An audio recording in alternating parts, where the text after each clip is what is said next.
15 American aircraft that should not have flown. Some were genius.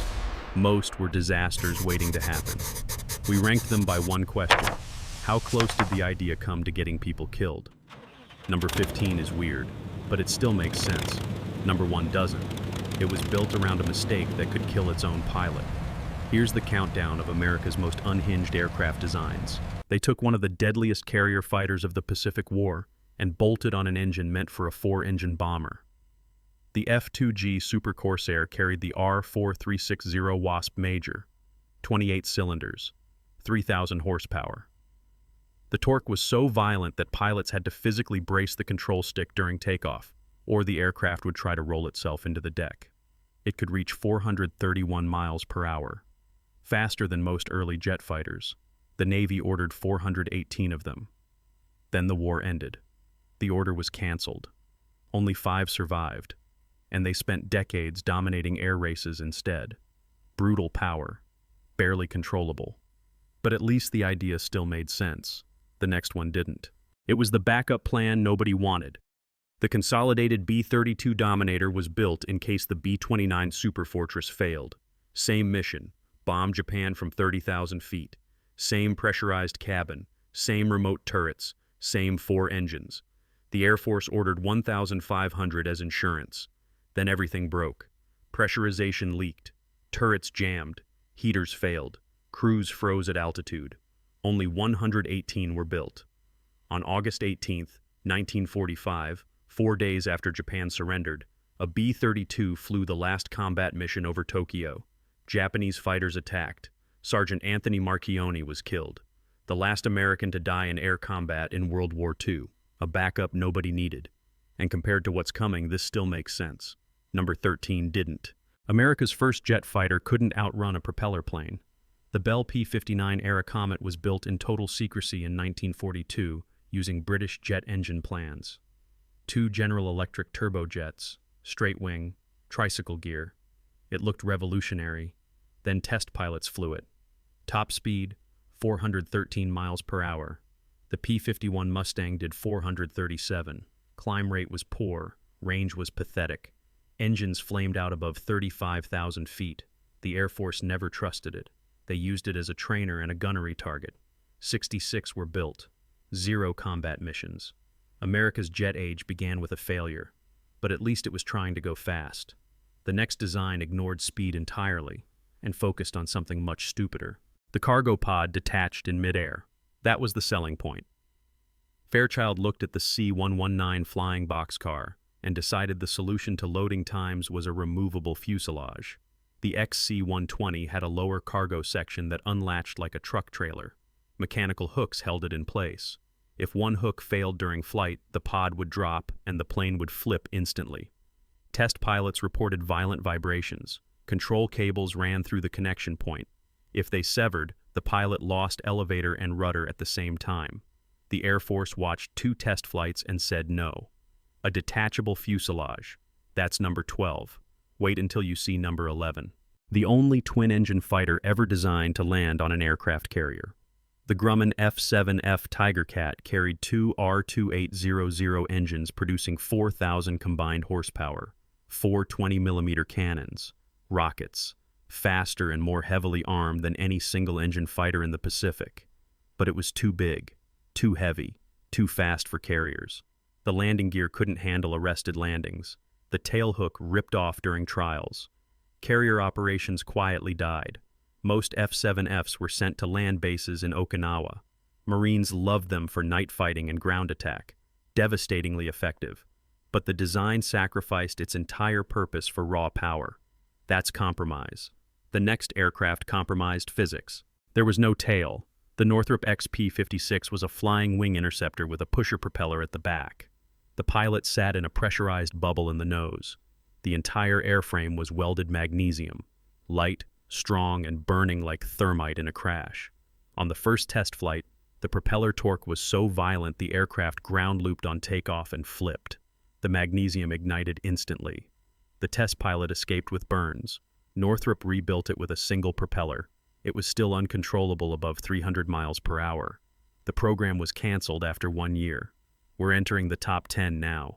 This is where designs stop being experimental and start being suicidal. The wings were the fuselage.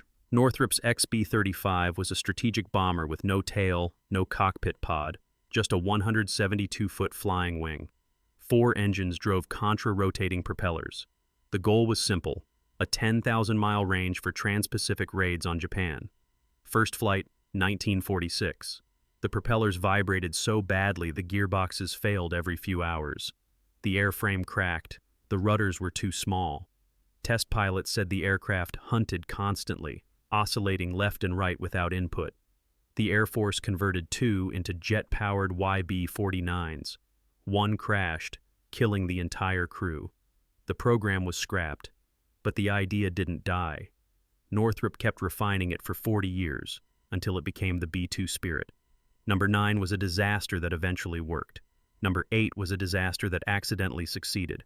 It wasn't designed as a night fighter, but the nose was big enough for radar, so they shoved one in. The Douglas A-20 Havoc was a light attack bomber.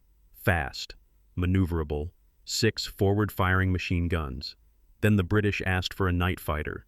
Douglas removed the bombardier. They crammed British AI radar into the nose. A radar operator was added behind the pilot. The P-70 variant hunted Japanese bombers over New Guinea and Guadalcanal. This was before the P-61 arrived. It worked, barely. The radar was primitive. Most kills were still visual on moonlit nights. More than 7,000 were built. It wasn't the best at anything, but it did everything well enough. An accidental success. Number 7 was intentional, slow, and saved more lives than any other plane in the war. Too slow to fight, too fragile to bomb, but it saved more lives than any combat aircraft in World War II. The consolidated PBY Catalina was a flying boat with a top speed of 196 miles per hour. Unarmed versions couldn't defend themselves, but it had a 2,500-mile range and could land on open ocean. PBYs rescued bomber crews across the Pacific. They evacuated wounded Marines from Guadalcanal. They spotted the Japanese fleet before Midway. They hunted U-boats in the Atlantic. More than 3,000 were built. Slow, loud, leaked badly in rough seas. But if you were floating 500 miles from land, it was the most beautiful aircraft you would ever see. That's utility. The top 6 abandoned utility for insanity, starting with 2 airplanes welded together. 2 P-51 Mustangs welded together at the wing. That was the engineering solution. The Air Force needed a long-range escort for 2,000-mile missions over Japan. North American took 2 P-51 fuselages and joined them with a center wing. A second pilot sat in the right cockpit. One flew. The other operated radar or rested. Range, 2,240 miles. Endurance, 8 hours. F-82s scored the first U.S. air kills in Korea. But there was a price.